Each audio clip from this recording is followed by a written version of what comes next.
Hello, I am Distar, and today we're going to learn how to animate in Skyrim. If you already saw the other tutorial, I still recommend to watch this one because I'm an amateur, I'm not a professional, so I update my tutorials as I progress.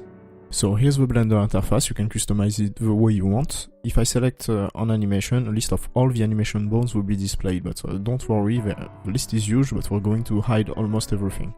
I'm going to enable the rotation and movement gizmo. I never use the scale gizmo. And after that I'm going to put the coordinates in global. For certain bones like the finger, you may want to put it back to local. I'm currently moving the controller pelvis movement bone. Now I'm moving the spine 0 bone, but if I move the spine 1 bone right after, I'm back to the same position, but the torso is getting blended and we want to avoid that. It's ugly and it makes the editing harder to have two bones controlling the same limb. So not only are we going to hide all the useless bones, we're also going to hide all the bones fulfilling duplicate functions. To hide, select a bone or group of bones, then press B and click on Group Channels. You can press B to make selection rectangles or press Shift to add a bone to your selection. The list of the bone I left will be in the pinned comment, but now we're off to the actual making of the animation. I'm making an idle, so I'll copy the first pose to the last frame of my animation, so here 40. But if I try to play it, nothing happens. That's because the length of the animation is set to 1, I'm going to set it to 40. So now it plays and I can actually already use it in game, but we're going to customize it. So to animate, I'm going to select a bone on the dope sheet, but I can also select it directly on the character and press G to move the bone. You can of course use the gizmo, the circle serve for the rotation and the arrows for the movement. You can use the menu on the right to access to the coordinates of the bones, and you can also change its coordinate systems. I prefer to use Euler because I think it's easier to manipulate in degrees than in quaternion. Here you can see that the forearm bone rotates the forearm, the hand and the elbow. So here I'm only using the forearm rotation to control the hand rotation. I'm only paying attention to the hand. The forearm rotation doesn't really matter in itself, and I don't care if the elbow clips or anything. The elbow bone is still here, I can fine tune its position later. It's easier to manage the animation that way because when I had both, I used to have the hand going right and the forearm going left, and it was just a nightmare. Regarding the torso, most of the movement is made by the controller pelvis bone. I hid the spine 0 bone because it's basically the same, but the controller pelvis also rotates the pelvis bone. This way you don't have to adapt the pelvis bone after to match the movements of the torso. Here I put the spine 2 in a neutral position because I want to use the spine 1. Depending on how you want your animation to look, you want to use either the spine 2 or the spine 1, try to avoid using both. And that's pretty much it, the pose is done. Now, if I change the keyframe I am in, the pose is lost. I just need to press Ctrl Z to get it back. I need to save a keyframe, so I'm going to save either for the whole character or for the selected bones. I usually save for the whole character only for the starting and the end pose. You don't want to have 1000 keyframes everywhere for bones you didn't touch. So just make everything harder to see. Now the bones that appeared are the bones that didn't have a keyframe before. I'm going to group them again because I'm not going to use them. It's an idle, so it will cycle. We want the first pose to also be the end pose, so I'm just going to copy paste it. Of course nothing happens because it's twice the same pose. So we're going to add a keyframe at the frame 20. I'm only going to edit one bone, so I'm going to save the keyframe for only the bone I moved. And once it will be done, it will be basically everything. Basically 2.5 minutes to make this idle. But the animation is a bit choppy, and that's because it's at 30 frames per second.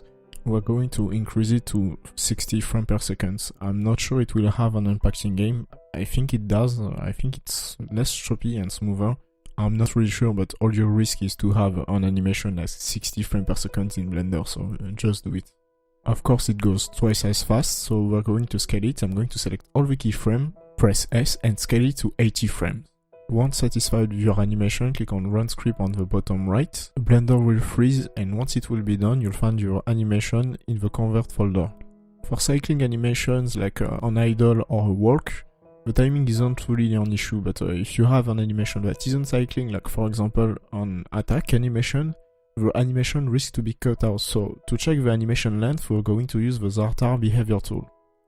The middle right panel at the bottom contains a list of all the animations in game, their length and their transitions and rotations. So as you see, the motion data aren't contained in the animations, they're contained here.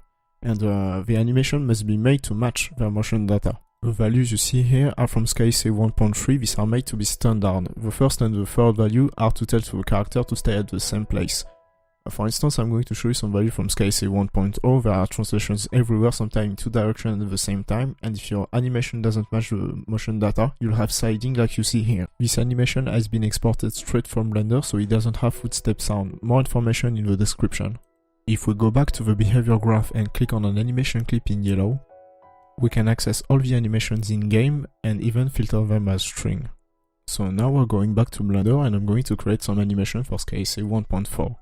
I'll make my poses and play the animation, and you'll see that if you made some animation just by following my first tutorial, your animation most likely look like this one. The result really isn't appealing, and that's my fault, not yours, so we're going to correct that. For that, we're going to study the heart of the animation, not the keyframe, the curves. If I click on a bone, it appears on the graph, and if I select an axis on the graph, I can see a curve. This curve corresponds to the trajectory of the bone on the selected axis. The black dots correspond to the keyframes, but if I select a keyframe, the handles appears, and if I move the handles, the curves, but also the bones move. We're going to use the curves to add dynamic to the animations. The problem was that the animation was too linear, the speed was constant. We want to make the curve steep at certain point and flat at some other points. So here, for example, we want the curve to be really steep during the punch. I can also select a keyframe and press G to move its position. I can also change its timestamp. When I save a keyframe for all the axes at the same time. But I can go to the graph and change its timestamp by simply moving it to the left or to the right. So here are the animations back to back, and the only thing that was changed was the curves. It's better, but we also want to get rid of the pose to make it more natural. For that, we don't need to move all the bones. The only thing that changed between the second and the third animation you saw was that I deleted the keyframe at the 45th frame for the controller pelvis movement. All it takes is a bone. I'm going to change the rotation of the controller pelvis movement to add more weight to the animation. Most of the time, just changing the controller pelvis bone will be enough to have a pose that is natural. The result is much better and you don't take any effort. Curves gives really smooth results, so what I'll do is make as many poses as I want, then go to the graph and delete as many keyframes as possible. But we still have an issue, so here's the frame 27, and if we go to the behavior graph, we can see that the frame 27 corresponds to the hit frame. So we want the character to be hitting at that point. Animation don't matter, so you can use the running animation to hit and it will work. So I fixed it and made change to the curves and the keyframe. The result is really nice, but I cut it because it's really boring. I'm only using the technique I mentioned before. I copied the first swing and I'm going to make a second swing. I selected all the keyframes and I'm pressing G to move them. The pose is now my first frame to have a perfect transition. But that pose is the end of an attack, so I'm just going to copy it and paste it as my second pose in an inverted position by pressing Shift Ctrl V. And when I play it, you'll see that almost everything is already done.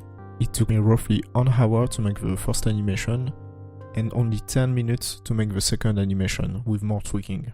So here's the final result. And as you see, there's no sliding almost because the animation matches the movement. But you may experience it in your game, and that's because the default curve shape is Bezier.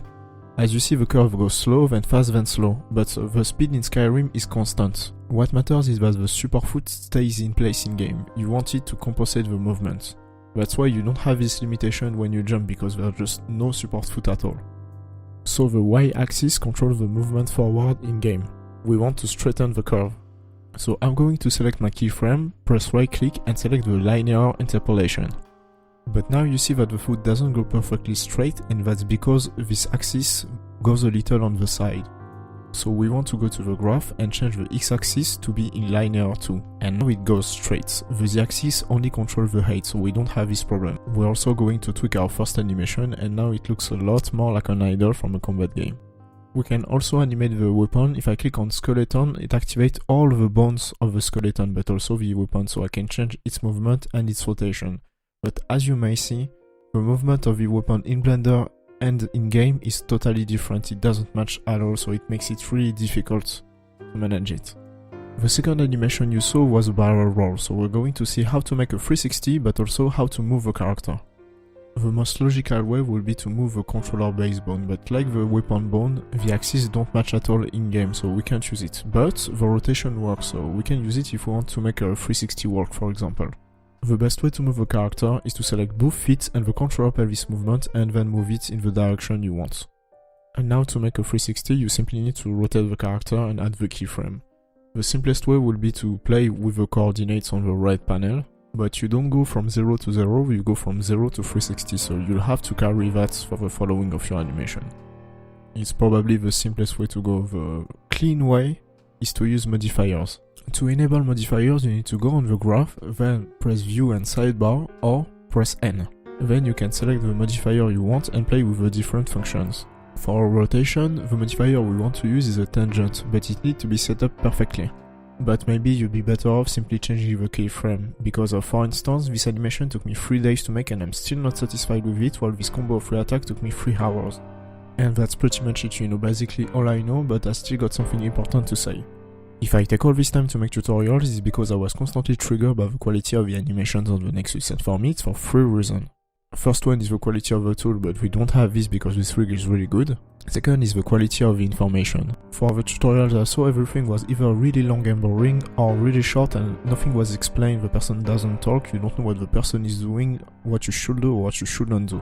If you have a particular skill, don't hesitate to share it, but try to make it accessible for the beginners. The third reason is related to the authors. Unlike in 3ds, we can't export and import animations easily in Blender. If you don't have access to the Blender file, you can't edit an animation. Basically, it's the equivalent of a mod with closed permission, so please, when you're done with your animation, upload your work files. And guys, let's not forget, what is boring Skyrim? Skyrim. Let's make it another game.